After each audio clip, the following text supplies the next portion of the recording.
इस वीडियो में अपन लेंस की दोनों सतहों से अपवर्तन पढ़ेंगे और दोनों सतहों से अपवर्तन के बाद में हमारे पास में एक निष्कर्ष प्राप्त होता है लेंस मेकर सूत्र। तो अपन डेराइव करेंगे लेंस मेकर सूत्र। तो लेंस मेकर सूत्र डेराइव करने के लिए देखो, सबसे पहले अपन क्या करते हैं, यहां पर एक उत्तल लेंस लेते हैं। उत्तल लेंस में दोनों सतहें वक्रीय होती हैं। ये सतह नंबर 1 है और ये सतह नंबर 2 है। तो यहां पर लेंस से अपवर्तन दोनों सतहों से होता है, यानी सबसे पहले प्रकाश का अपवर्तन सतह नंबर 1 से होगा, फिर इसके बाद में प्रकाश का अपवर्तन सतह नंबर 2 से होगा। तो देखो, ये लेंस यहां पर मैं लिख देता हूं, लेंस की दोनों सतहों से प्रकाश का अपवर्तन।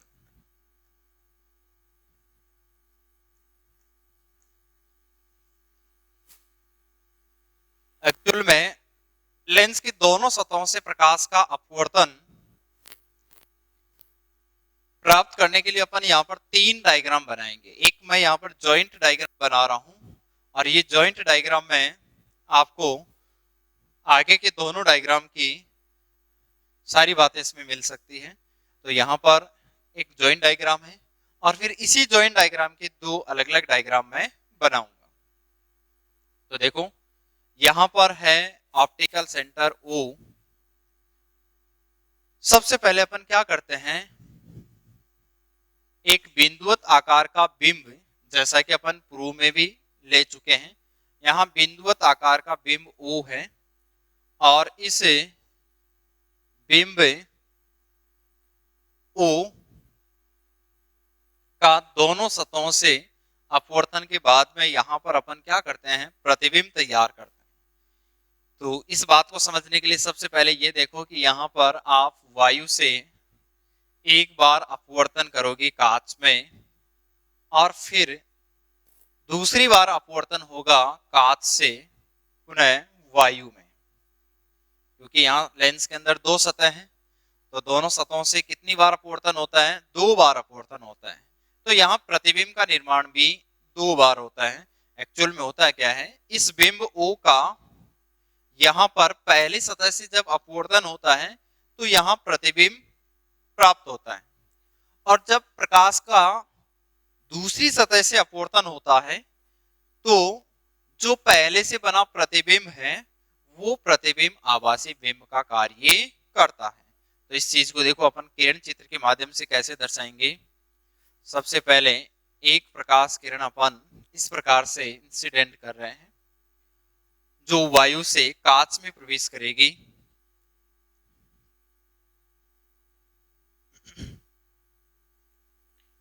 फिर यहां पर इस प्रकार से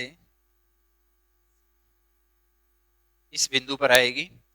दूसरी प्रकाश किरण अपन इस प्रकार से अभिलंबवत आपतित करते हैं, यहां पर I1 पहला इमेज इसका प्राप्त हो जाता है। अब इस प्रतिबिंब I1 जब दूसरी सतह से प्रकाश का अपवर्तन हो रहा होता है तो यह आभासी बिंब की भांति कार्य करता है। इसका मतलब यहां पर इस प्रकार से अंतिम प्रतिबिंब यहाँ I निर्मित होता है। तो ये प्रथम प्रतिबिंब है और यहां पर I अंतिम प्रतिबिंब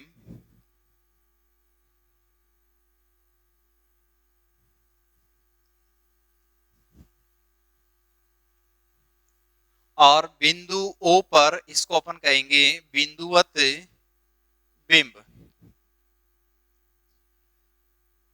तो इस बिंदुवत बिंब का I1 पर पहला प्रतिबिंब, और अगले केस में जब दूसरी सतह से अपवर्तन होता है तब यही प्रथम प्रतिबिंब आभासी प्रतिबिंब का कार्य करता है।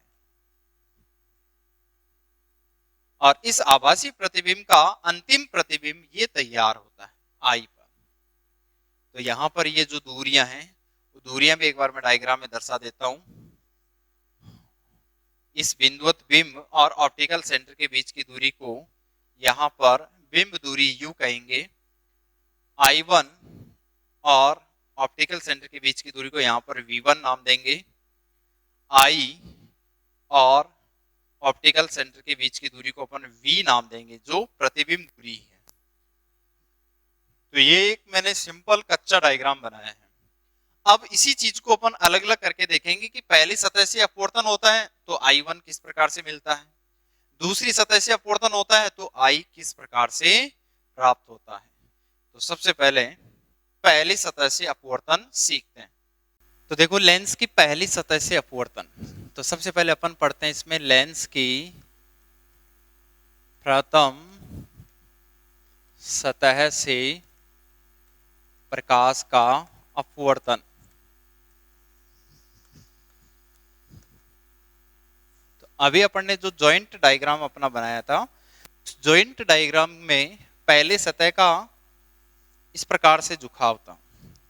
इसको मैं नाम दे देता हूं यहां पर A P1 B,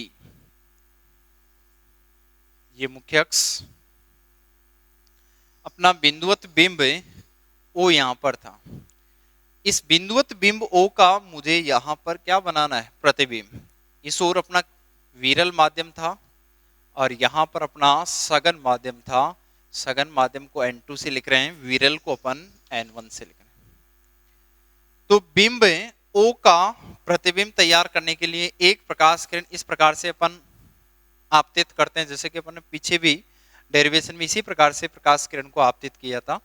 और यहाँ आपतन कोण निर्धारित करने के लिए मुझे अभिलंब खींचने की आवश्यकता है और ये अभिलंब वक्रता केंद्र C से होकर गुजरेगा। इसमें यहाँ पर मैं C1 नाम दे देता हूँ, क्योंकि दो सतह है ना, तो पहली सतह के लिए C1 और अगली सतह के लिए अपन C2 देंगे। आपतन कोण यहाँ पर I1। अब जैसे ही प्रकाश किरण विरल से सघन में प्रवेश करेगी तो यहाँ पर थोड़ा ये अविलंब की ओर झुकेगी, क्योंकि आगे सघन माध्यम है तो सघन माध्यम में प्रकाश धीमा चलता है। इसका मतलब यहाँ ये प्रकाश किरण अविलंब की ओर झुकेगी तो अपवर्तन कोण क्या होगा, R1। दूसरी प्रकाश किरण जो बिंदुवत बिंब O से ही चलकर अविलंबवत आपतित होती है और इस स्थान पर दोनों किरणों के कटान बिंदु पर अपना प्रतिबिंब I1 प्राप्त होता है। इसका मतलब अपनी तीनों दूरियां फिक्स हो गई है। O और P1 के बीच की दूरी बिंब दूरी U, P1 और C1 के बीच की दूरी वक्रता त्रिज्या R1 और I1 और P के बीच की दूरी को मैं यहां पर V1 कह रहा हूं। तो ये केस सेम गोलीय पृष्ठों से अपवर्तन की भांति है, क्योंकि गोलीय पृष्ठों में अपवर्तन सूत्र अपन देख चुके हैं जब बिंब अपना विरल माध्यम में था और उसका प्रतिबिंब सघन माध्यम में अपन बना रहे थे। तो यहां पर अपन कह सकते हैं कि गोलीय पृष्ठों के अपवर्तन सूत्र से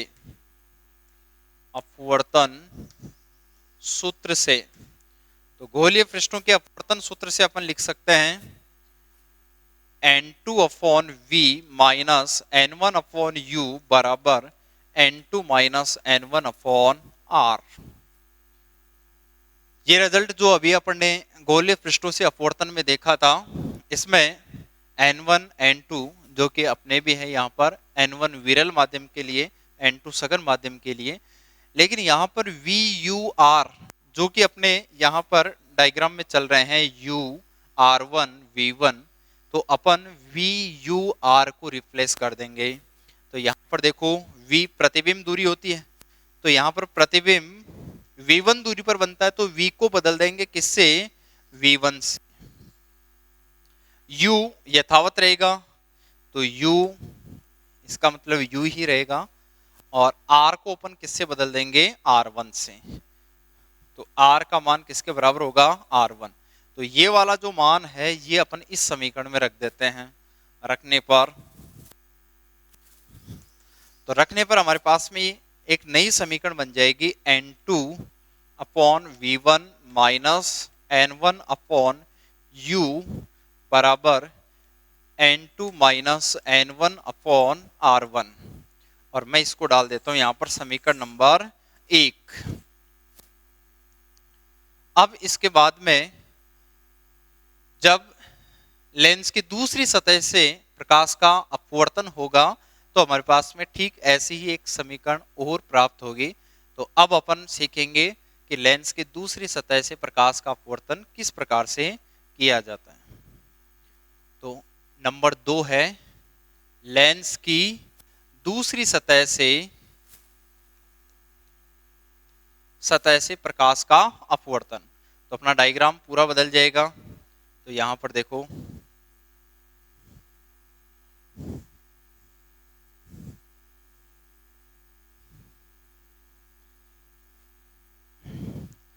दूसरी सतह का जो झुकाव था वो जॉइंट डायग्राम में इस प्रकार से था। तो अपन क्या करते हैं, दूसरी सतह का डायग्राम बना लेते हैं। दूसरी सतह यही थी लेंस की, इसको मैं नाम दे देता हूं P2B। P2 से होकर गुजरने वाली लाइन मुख्य अक्ष। अब अपन क्या करेंगे यहां पर, क्योंकि अपनी जो प्रकाश किरण है वो यहां तक आ चुकी थी। पहले वाले डायग्राम में जब पहली सतह से अपवर्तन देखा था, इसका मतलब इधर यहां पर कांच माध्यम था। तो कांच माध्यम इसका अपवर्तनांक अपन N2 ले रहे हैं, और इधर अपना विरल माध्यम या वायु कह सकते हैं जिसका अपवर्तनांक क्या होगा N1। तो प्रकाश किरण अपनी यहां तक तो आ चुकी थी। अब इसके बाद में प्रकाश किरण का दूसरी सतह P2B से क्या होगा, अपवर्तन होगा। तो ये अपवर्तन प्राप्त करने के लिए वही यहाँ इस बिंदु पर हमें अविलंब खींचना होगा ताकि इसका आपतन कोण निर्धारित किया जाए। तो अविलंब खींचेंगे तो अविलंब सदैव इस P2B जो वक्रीय सतह है इसके अविलंब से होकर गुजरेगा, जिसको मैंने वक्रता केंद्र नाम दे दिया C2। वक्रता केंद्र से होकर गुजरेगा, इसका मतलब ये C2 है। और इसके साथ में ये बनाया गया कोण आपतन कोण I2। अगली प्रक्रिया में यहां पर अपना पहला इमेज बनाता हूं। तो इसको मैंने यहां पर नाम दे रखा है I1। तो होता क्या है कि जो अंतिम प्रतिबिंब अपना यहां तैयार होता है उसके लिए प्रकाश किरणें बिंब O से चलकर नहीं आती है। एक्चुअल में जो प्रथम प्रतिबिंब है वो ही यहाँ पर आभासी बिंब का कार्य करता है। इसका मतलब प्रकाश किरणें इस प्रकार से आती हुई प्रतीत होती है। तो यहाँ पर अपना अंतिम प्रतिबिंब I का निर्माण होता है, और यहाँ दूरियों का जो निर्धारण किया जाएगा वो कहाँ से किया जाएगा, P2 से। तो P2 से दूरियों का निर्धारण कैसे करेंगे, क्योंकि इसके लिए अब की बार ये किसका काम कर रहा है, आभासी बिंब का काम कर रहा है। तो वस्तु अब की बार I1 पर रखी गई है, इसका मतलब ये है। और ये अपना क्या है, अंतिम प्रतिबिंब है।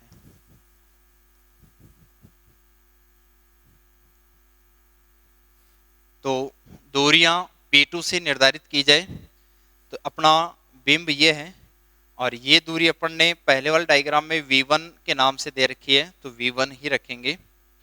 यहाँ अंतिम प्रतिबिंब आइए, इसका मतलब ये इमेज वाली दूरी, इसको अपन यहाँ पर नाम दे देते हैं V। तो इस बार दूसरी सतह से जो अपवर्तन हो रहा है वो सघन माध्यम से किस में हो रहा है, विरल माध्यम में हो रहा है। तो अपन वही गोलीय पृष्ठों का अपवर्तन सूत्र पुनः काम में लेंगे, लेकिन सूत्र में बदलाव ये होगा कि जहां N2 है वहां पर अपन क्या डालेंगे, N1, और N1 के स्थान पर क्या रखेंगे, N2। कारण मैंने आपको बता दिया कि यहाँ पर प्रकाश का जो अपवर्तन हो रहा है वो सघन से किस में हो रहा है, विरल में हो रहा है। तो इस सूत्र में अपन केवल इतना सा बदलाव करेंगे, N2 के स्थान पर क्या आ जाएगा, N1, और N1 बदल करके क्या हो जाएगा, N2। जहां N2 माइनस N1 है वो N1 माइनस N2 होगा। साथ में वी यू आर के मान भी बदल जाएंगे। वी प्रतिबिंब दूरी, तो प्रतिबिंब तो यहां बन रहा है, इसका मतलब ये दूरी क्या है वी, तो मैं वी को किससे रिप्लेस करूंगा वी से। फिर बात आती है बिंब दूरी u, तो इस प्रतिबिंब के लिए आभासी बिंब ये है और इसकी दूरी कितनी है v1, तो u को अपन बदल करके लिखेंगे v1। और r वक्रता त्रिज्या, तो इसकी वक्रता त्रिज्या ये होगी C2 और P2 के बीच की दूरी R2। तो यहां पर अपन R के स्थान पर क्या रखेंगे R2। ये दोनों मान रखने के बाद में हमारे पास में एक समीकरण आएगी N1 अपॉन V, V के स्थान पर V, फिर minus N2 upon U, U के स्थान पर क्या रख देंगे V1, और बराबर हो जाएगा N1 minus N2 upon R2, और ये अपने पास में समीकरण नंबर आ गई 2। समीकरण 1 में प्रकाश का विरल से सघन माध्यम में अपवर्तन शामिल है। समीकरण 2 में प्रकाश का सघन से वायु में या विरल में अपवर्तन शामिल है। अब इन दोनों समीकरणों को अपन जोड़ते हैं, तो देखो यहां पर क्या रिजल्ट प्राप्त होता है इससे। तो यहां लिखेंगे अपन समीकरण 1 व 2 को जोड़ने पर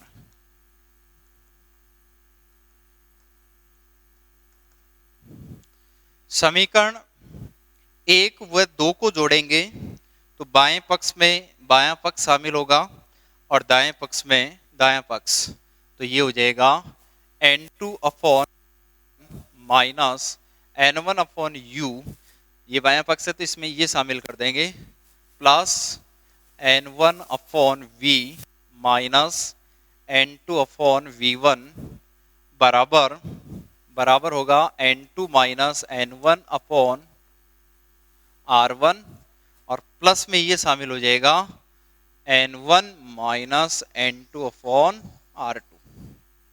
अगली प्रक्रिया में देखो यहां पर कुछ कैंसिल हो रहा है, जो चीज कैंसिल हो रही है उसको आप कैंसिल कर सकते हैं, जैसे कि N2 अपॉन V प्लस का है और ये माइनस का है तो कैंसिल हो जाएंगे। इन दोनों में अपन N1 कॉमन ले सकते हैं, N1 कॉमन लेंगे तो अंदर अपने पास में बचेगा 1/V माइनस 1/U बराबर, इधर या तो आप यहां से एक माइनस का चिन्ह कॉमन ले लें या फिर इससे माइनस का चिन्ह कॉमन ले लें ताकि N2 माइनस N1 तो ये भी N2 माइनस N1 बन जाए, या फिर ये N1 माइनस N2 है तो इसको भी आप N1 माइनस N2 बना सकते हैं। तो मैं यहाँ पर एक माइनस का चिन्ह कॉमन ले लेता हूँ, जैसे माइनस का चिन्ह कॉमन लेंगे तो अंदर बन जाएगा N1 minus N2 upon R1, फिर प्लस वही N1 minus N2 upon R2। अगली स्टेप में देखो N1 into 1/V minus 1/U को अपन पहले से ही अच्छी तरह जानते हैं कि ये लेंस समीकरण होती है, और 1/V माइनस 1/U को अपन लिख सकते हैं 1/F बराबर, यहां पर अपन N1 माइनस N2 को बाहर ले लेते हैं।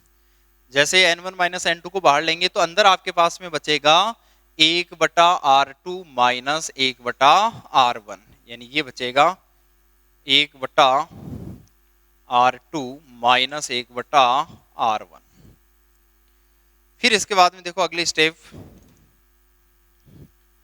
N1 का इधर डिवाइड कर दो तो अगले स्टेप में बन जाएगा 1/F बराबर, N1 का इधर डिवाइड करेंगे तो 1 माइनस N2/N1, और इधर आ जाएगा 1 upon R2 minus 1 upon R1। अब इसके बाद में देखो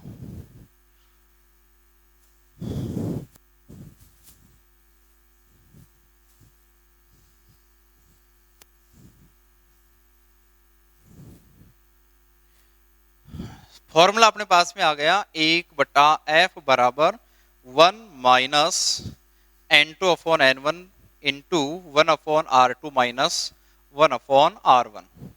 अपन क्या करते हैं यहाँ पर N1 एलसीएम ले लेते हैं, तो फॉर्मूला बन जाएगा 1/F बराबर N1 एलसीएम लेंगे तो ये मेरे पास में बन जाएगा, या फिर एलसीएम लेने के बजाय आप सीधा इसको इस प्रकार से भी लिख सकते हैं, 1 माइनस N2 बटा N1 को अपन पिछले वाले टर्न पर देख चुके हैं, इसको अपन लिखते हैं 1N2, फिर 1 upon R2 minus 1 upon R1, या फिर इसको अपन इस प्रकार से भी लिख सकते हैं कि अगर आप n माइनस 1 लिखना चाहो और इसको 1 upon R1 minus 1 upon R2 लिखना चाहो तो एक माइनस का चिन्ह यहां से कॉमन ले लो, एक माइनस का चिन्ह यहां से कॉमन लेंगे, दोनों माइनस माइनस क्या हो जाएंगे, प्लस। तो इस समीकरण को आप ऐसे भी लिख सकते हैं, 1 बटा एफ बराबर 1N2 माइनस 1 और 1 upon R1 minus 1 upon R2।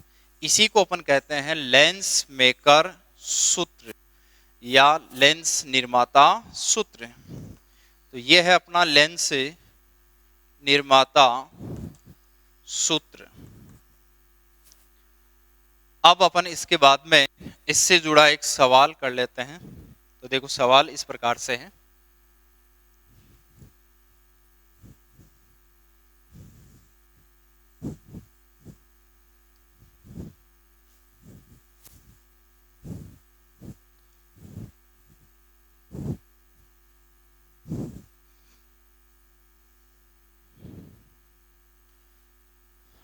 प्रश्न अपना यह है, एक उभयोतल लेंस की वक्रता त्रिज्याएं 20 सेंटीमीटर व 30 सेंटीमीटर है।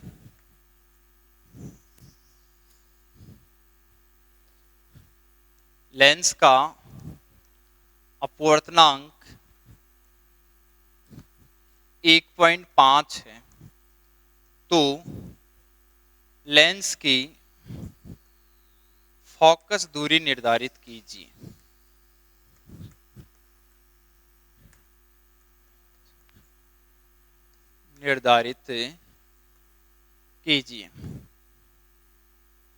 प्रश्न यह है कि एक उभयतल को अपन उत्तल लेंस भी कहते हैं, उसकी वक्रता त्रिज्याएं दी गई है 20 सेंटीमीटर और 30 सेंटीमीटर। लेंस का अपवर्तनांक है 1.5 और आपको फोकस दूरी डिटरमाइन करनी है। तो जाहिर सी बात है कि वक्रता त्रिज्या दे रखी है, अपवर्तनांक दिया है और फोकस दूरी पूछी है, तो ऐसा कौन सा संबंध है जिसमें ये सारे पैरामीटर डल जाए। तो आपको लेंस निर्माता सूत्र अच्छी तरह से मालूम है। लेंस निर्माता सूत्र कहता है कि 1 बटा एफ बराबर n माइनस 1 या 1N2 minus 1 upon R1 minus 1 upon R2। इसमें दोनों वक्रता त्रिज्या भी आ रही है, साथ में अपवर्तनांक भी मिल रहा है और फोकस दूरी आपसे पूछी गई। तो देखो ये सारे पैरामीटर अपन इसमें काम में लेंगे। तो एक चीज का इसमें ध्यान अवश्य रखना चाहिए कि जो चिन्ह परिपाटी से वक्रता त्रिज्या होती है उसमें एक वक्रता त्रिज्या धनात्मक होती है और दूसरी वक्रता त्रिज्या इसमें ऋणात्मक होती है। उसका कारण ये है कि पहली सतह की वक्रता त्रिज्या दाईं ओर बनती है, वो आपतन की दिशा में होती है, और दूसरी सतह की वक्रता त्रिज्या बाईं ओर बनती है, वो आपतन की विपरीत दिशा में चली जाती है। इसका मतलब इसको पॉजिटिव लेना है और दूसरे को क्या लेना है, नेगेटिव। तो आप यहाँ पर पहले ही लिख लीजिए R1 का मान प्लस 20 सेंटीमीटर और R2 का मान होगा माइनस 30 सेंटीमीटर।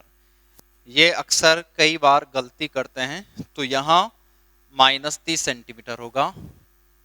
अपवर्तनांक इसका मतलब 1N2 का मतलब होता है N2 बटा N1 और ये मान कितना दे रखा है हमें, 1.5 दे रखा है। तो सिंपल है, 1 बटा एफ का मान देखो कैसे ज्ञात करें। 1 बटा एफ बराबर 1N2 का मान 1.5 माइनस 1 और इसको लिख सकते हैं 1 बटा 20 माइनस 1 बटा माइनस 30।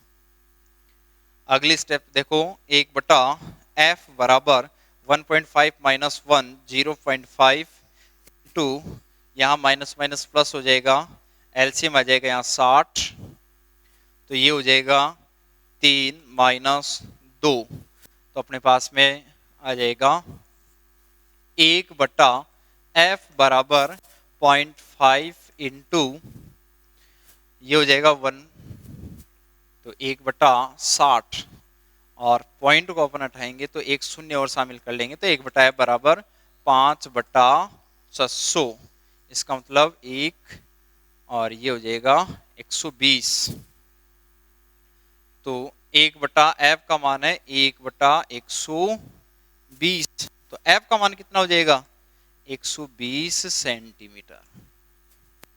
तो यहां पर फोकस दूरी हमारे पास में आई है 120 सेंटीमीटर, क्योंकि यहां पर दोनों का अंश समान है, तो f बराबर हो जाएगा 120 सेंटीमीटर। तो इस प्रकार से अपन फोकस दूरी का निर्धारण कर सकते हैं। इसके बाद में नेक्स्ट चर्चा अपन अगले टर्न पर करेंगे।